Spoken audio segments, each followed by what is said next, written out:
I combined the 1 pound of mixed frozen vegetables with the soup potato corn chowder I made last night that I didn't like, and I'm adding 2 teaspoons of basil to see if I'll like the flavor better.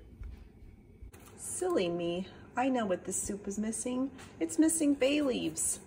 Of course. Simmer your soup with bay leaf or laurel leaves. It makes the soup so much better.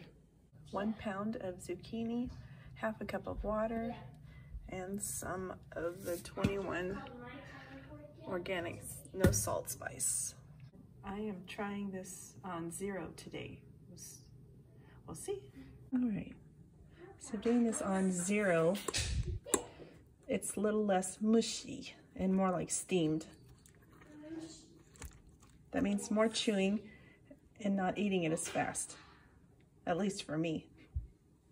I sprinkled a little bit of cumin powder and topped it with cholula sauce, and I'm going to eat this. Now my soup is all gone after this.